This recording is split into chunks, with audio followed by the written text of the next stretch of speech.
ಎಲ್ರಿಗೂ ನಮಸ್ಕಾರ. Topper IAS daily current affairs ಅನಾಲಿಸಿಸ್ಗೆ ಸ್ವಾಗತ. ನಾವಿವತ್ತು ಪ್ರಿಲಿಮ್ಸ್ ಪಾಯಿಂಟ್ ಆಫ್ ವ್ಯೂವಿಂದ ಇಂಪಾರ್ಟೆಂಟ್ ಆರ್ಟಿಕಲ್ಸ್ನ ಡಿಸ್ಕಸ್ ಮಾಡ್ತಾ ಇದ್ದೀವಿ.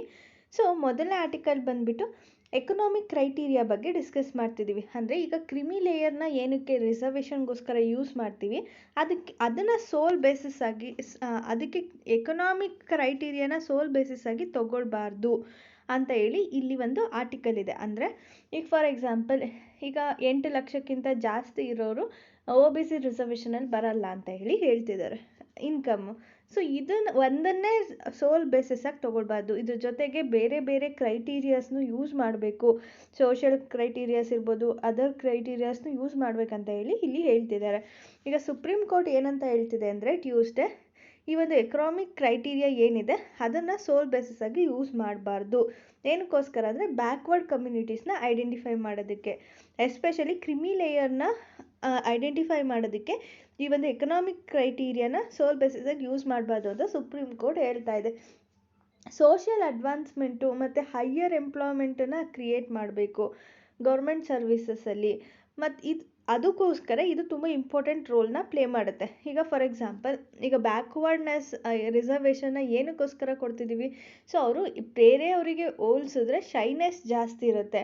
ಅಂದರೆ ಮಾಡರ್ನ್ ಟೆಕ್ನಾಲಜೀಸಿಗೆ ಕಾಂಟ್ಯಾಕ್ಟ್ ತುಂಬ ಕಡಿಮೆ ಇರುತ್ತೆ ಅನ್ನೋ ಉದ್ದೇಶದಿಂದ ಅವರಿಗೆ ಈ ಒಂದು ರಿಸರ್ವೇಷನ್ನ ಕೊಡ್ತಾ ಇರ್ತೀವಿ. ಸೊ ಈ ಒಂದು ರಿಸರ್ವೇಷನ್ನ ಕೊಡೋದ್ರಿಂದ ಸೋಷಿಯಲ್ ಅಡ್ವಾನ್ಸ್ಮೆಂಟ್ ಆಗುತ್ತೆ, ಅಂದರೆ ಸಮಾಜ ಸುಧಾರಣೆ ಆಗುತ್ತೆ, ಹೈಯರ್ ಎಂಪ್ಲಾಯ್ಮೆಂಟ್ ಗ್ರೋತ್ ಆಗುತ್ತೆ. ಅಂದರೆ ಎಂಪ್ಲಾಯ್ಮೆಂಟ್ ಆಪರ್ಚುನಿಟೀಸ್ ಅಂದರೆ ಉದ್ಯೋಗ ಜಾಸ್ತಿ ಸಿಗುತ್ತೆ, ಉದ್ಯೋಗದ ಅವಕಾಶಗಳು ಸಿಗ್ತವೆ.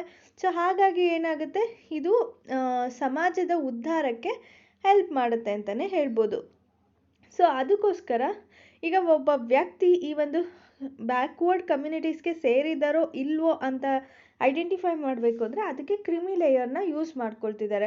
ಸೊ ಇದೇನು ಮಾಡ್ತಿದೆ, ಕೆಲವೊಂದು ಕೋಟಾ ಬೆನಿಫಿಟ್ಸ್ನ ಡಿನೈ ಮಾಡ್ತಿದೆ. ಏನಕ್ಕೋಸ್ಕರ ಅಂದರೆ ಬರೀ ಎಕನಾಮಿಕ್ ಕ್ರೈಟೀರಿಯಾನ ನಾವು ಇಲ್ಲಿ ತೊಗೊಂಡಿರೋದ್ರಿಂದ ಕೆಲವೊಂದು ಕೋಟಾ ಬೆನಿಫಿಟ್ಸು ಇಲ್ಲಿ ಮಿಸ್ ಆಗ್ತಿದೆ ಅಂತಲೇ ಹೇಳ್ಬೋದು. ಈಗ ಸುಪ್ರೀಂ ಕೋರ್ಟ್ ಏನಂತ ಹೇಳ್ತಿದೆ ಅಂದರೆ ಇಂದಿರಾಸ್ವಾಮಿ ವರ್ಡಿಕಲ್ಲಿ 1992ನಲ್ಲಿ ಒಂದು ಏನು ಡಿಕ್ಲೇರ್ ಮಾಡಿತ್ತಂದರೆ ಕ್ರಿಮಿ ಲೇಯರ್ನ ಡಿಕ್ಲೇರ್ ಮಾಡಿತ್ತು. ಅಂದರೆ ಈಗ ಬ್ಯಾಕ್ವರ್ಡ್ ಕಮ್ಯುನಿಟೀಸ್ ಏನಿದೆ ಅವರು ರಿಸರ್ವೇಷನಿಂದ ಎಕ್ಸ್ಕ್ಲೂಡ್ ಆಗಬೇಕು. ಯಾವಾಗ ಅಂದರೆ ಅವರು ಈ ಒಂದು ಎಕನಾಮಿಕ್ ಕ್ರೈಟೀರಿಯಾನ ಮೀಟ್ ಆಗದಲ್ಲೇ ಇದ್ದಾಗ ಅವರನ್ನು ಎಕ್ಸ್ಕ್ಲೂಡ್ ಮಾಡ್ತಿದ್ದಾರೆ. ಸೊ ಅಂದರೆ ಯಾರು ತುಂಬ ಮೋರ್ ಡಿಸರ್ವ್ಡ್ ಇರ್ತಾರೆ, ಯಾರಿಗೆ ತುಂಬ ಅವಶ್ಯಕತೆ ಇರುತ್ತೆ ಅಂಥವರಿಗೆ ಮಾತ್ರ ಈ ಒಂದು ರಿಸರ್ವೇಷನ್ ಫೆಸಿಲಿಟಿ ಸಿಗಬೇಕು ಅನ್ನೋದು ಇದ್ರ ಹಿಂದೆ ಇರೋವಂಥ ಉದ್ದೇಶ ಆಗಿತ್ತು.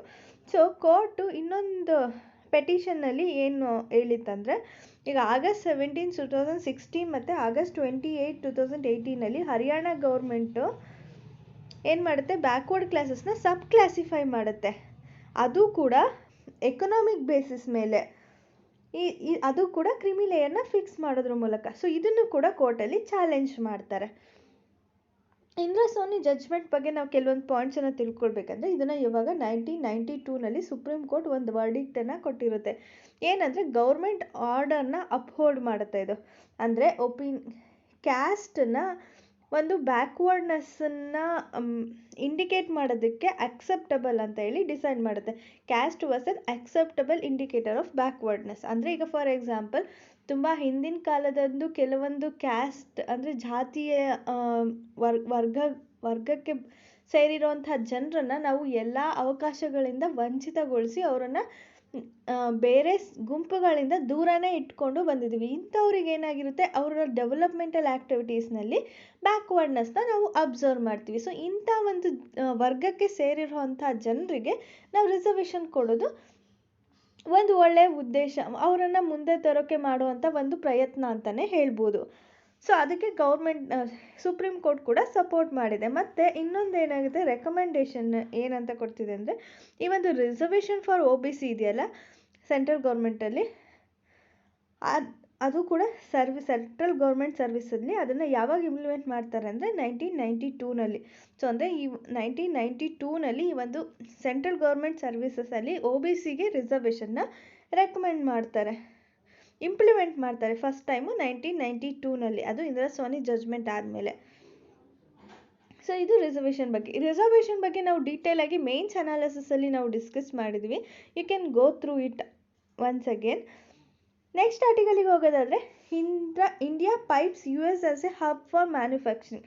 ಸೊ ಇಂಡಿಯಾ ಏನು ಮಾಡಿದೆ, ಈ ಮ್ಯಾನುಫ್ಯಾಕ್ಚರಿಂಗ್ ಇಂಡೆಕ್ಸಲ್ಲಿ ಯು ಎಸ್ ಎನ ಬೀಟ್ ಮಾಡಿ 2ನೇ ಪೊಸಿಷನಿಗೆ ಬಂದಿದೆ. ಫಸ್ಟ್ ಪೊಸಿಷನಲ್ಲಿ ಯಾರಿದ್ದಾರೆ ಅಂದರೆ ಚೀನಾದವರಿದ್ದಾರೆ. ಸೊ ಮ್ಯಾನುಫ್ಯಾಕ್ಚರಿಂಗ್ ಹಬ್ ಆಗಿ ಚೀನಾ ಹೊರಹೊಮ್ಮಿದ್ರೆ ಸೆಕೆಂಡ್ ಪ್ಲೇಸಿಗೆ ಇಂಡಿಯಾ ಬಂದಿದೆ. ಸೊ ಹೋದ ವರ್ಷ ಅದು ಯು ಎಸ್ ಎ ತೊಗೊಂಡಿತ್ತು ಆ ಸೆಕೆಂಡ್ ಪ್ಲೇಸನ್ನು. ಈಗ ಯು ಎಸ್ ಎ ಥರ್ಡ್ ಪ್ಲೇಸಿಗೆ ಬಂದಿದೆ. So it is a very good development ಅಂತಲೇ ಹೇಳ್ಬೋದು. India is overtaken U S to become second most sought after manufacturing destination globally. ಅಂದರೆ ಗ್ಲೋಬಲಿ ಯಾರು ಮ್ಯಾನುಫ್ಯಾಕ್ಚರಿಂಗ್ ಡೆಸ್ಟಿನೇಷನ್ನ choose ಮಾಡ್ತಿದ್ದಾರೆ, ಸೊ ಫಸ್ಟ್ ಸೆಕೆಂಡ್ ಮೋಸ್ಟ್ ಪ್ರಿಫರೆನ್ಸನ್ನು ಇಂಡಿಯಾಗೆ ಕೊಡ್ತಿದ್ದಾರೆ ಅಂತಲೇ ಹೇಳ್ಬೋದು. ಯಾವ್ಯಾವುದನ್ನ ಇಲ್ಲಿ ಕನ್ಸಿಡರ್ ಮಾಡಿದ್ದಾರೆ ಅಂದರೆ ಕಾಸ್ಟ್ ಆಫ್ ಕಾಂಪಿಟೇಟಿವ್ನೆಸ್ನ, ಮತ್ತು ರಿಯಲ್ ಎಸ್ಟೇಟ್ ಕನ್ಸಲ್ಟೆಂಟ್ ಕುಶ್ಮ್ಯಾನ್ನ, ಮತ್ತು ವೇಕ್ಫೀಲ್ಡ್. ಈ ಥರ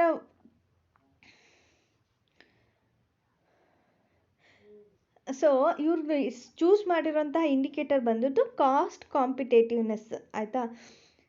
ಇದನ್ನು ಯಾರು ಈ ಒಂದು ಹಬ್ ಫಾರ್ ಮ್ಯಾನುಫ್ಯಾಕ್ಚರಿಂಗ್ ಇಂಡೆಕ್ಸ್ನ ಕೊಡ್ತಿದ್ದಾರೆ ಅಂದರೆ real estate consultant Cushman and Wakefield ಅನ್ನೋರು ಈ ಒಂದು ಇಂಡೆಕ್ಸನ್ನು ಕೊಟ್ಟಿದ್ದಾರೆ.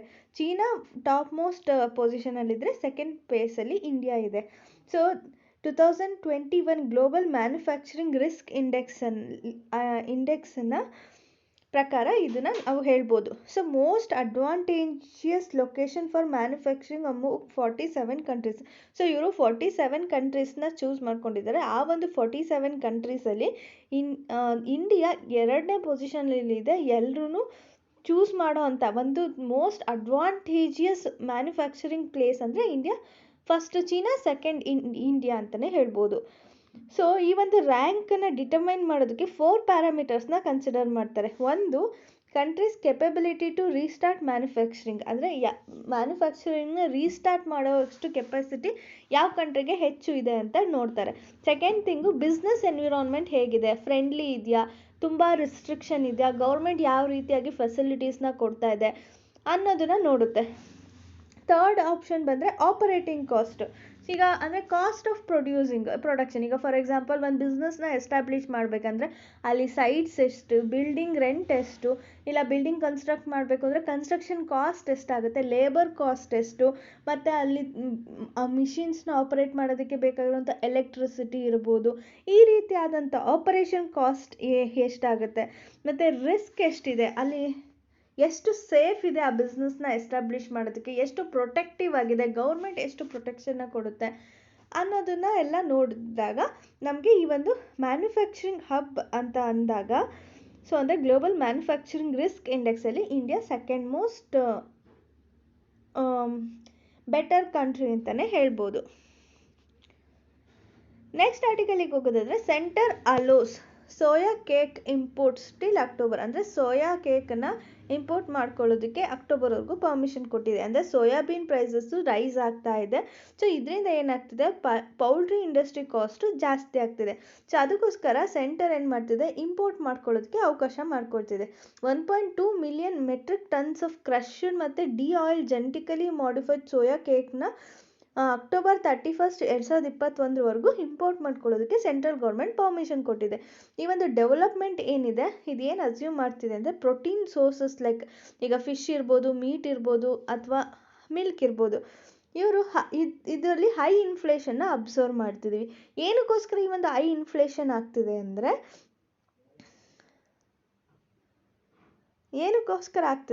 ಯಾಕೆ ಅಂದರೆ ಅದು ಆ ಒಂದು ಪೌಲ್ಟ್ರಿಗಿರ್ಬೋದು, ಫಿಶ್ಗಿರ್ಬೋದು, ಅಥವಾ ಕ್ಯಾಟಲ್ಸಿಗಿರ್ಬೋದು ಸಪ್ಲೈ ಮಾಡ್ತಿರೋಂಥ ಫುಡ್ ಏನಿದೆ ಆ ಫುಡ್ ಶಾರ್ಟೇಜ್ ಆಗ್ತಿದೆ. ಸೊ ಡಿಮ್ಯಾಂಡ್ ಜಾಸ್ತಿ ಆಗ್ತಿದೆ.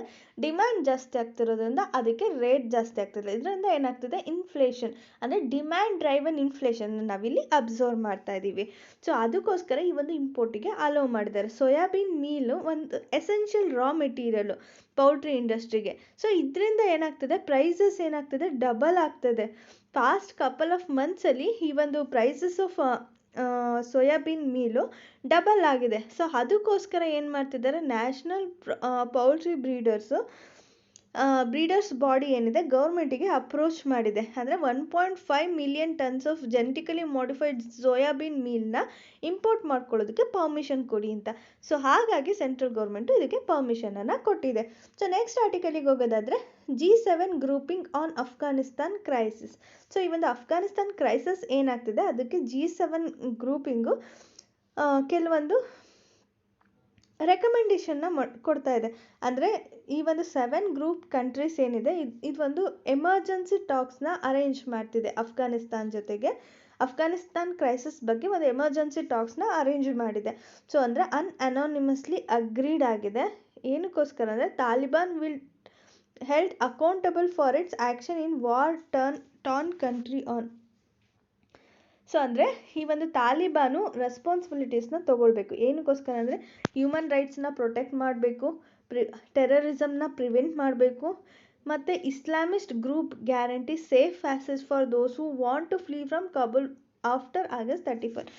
ಅಂದರೆ ಈ ಒಂದು ಕಾಬೂಲಿಂದ ಯಾರಾದರೂ ಬೇರೆ ಕಡೆ ಹೋಗ್ತೀವಿ ಅಂದರೆ ಅವರಿಗೆ ಸೇಫಾಗಿ ರೀಚ್ ಆಗೋ ಥರ ನೋಡ್ಕೊಳ್ಬೇಕು. ಸೊ ಇಷ್ಟನ್ನು ಅದು ಸೇಫಾಗಿ ಆಡೋ ಥರ ನೋಡ್ಕೊಳ್ಳೋದು ತಾಲಿಬಾನ್ದು ಜವಾಬ್ದಾರಿ ಅಂತ ಹೇಳಿ ಈ G7 ಕಂಟ್ರೀಸು ಹೇಳ್ತಿದ್ದಾರೆ. ಸೊ ಅಂದರೆ ಅಲ್ಲಿರೋಂಥ ಹ್ಯೂಮನ್ ರೈಟ್ಸ್ ವೈಲೇಟ್ ಆಗದಿರೋ ಥರ ನೋಡ್ಕೊಳ್ಳೋದು ಇರ್ಬೋದು, ಅಥವಾ ಟೆರರಿಸಮ್ನ ಪ್ರಿವೆಂಟ್ ಮಾಡೋದಿರ್ಬೋದು, ಮತ್ತು ಯಾವುದೇ ಗ್ರೂಪ್ ಆಗಿರ್ಬೋದು ಸೇಫ್ ಪ್ಯಾಸೇಜ್ ಆಗಬೇಕು. ಅಂದರೆ ಕಾಬೂಲಿಂದ ಬೇರೆ ಕಡೆಗೆ ಹೋಗೋಕ್ಕೆ ಬಯಸೋ ಅಂಥವ್ರಿಗೆ ಸೇಫಾಗಿ ಹೋಗೋಕ್ಕೆ ಬಿಡಬೇಕು. ಮತ್ತು ಯಾವುದೇ ಟೆರರಿಸ್ಟ್ ಆರ್ಗನೈಸೇಷನ್ ಇರ್ಬೋದು, ಟೆರರಿಸ್ಟ್ ಇರ್ಬೋದು, ಕಾಬೂಲಲ್ಲಿ ಇರ್ದಲೇ ಇರೋ ಥರ ನೋಡ್ಕೊಳ್ಬೇಕು ಅನ್ನೋದು ಇವರದ್ದು ಉದ್ದೇಶ ಆಗಿದೆ.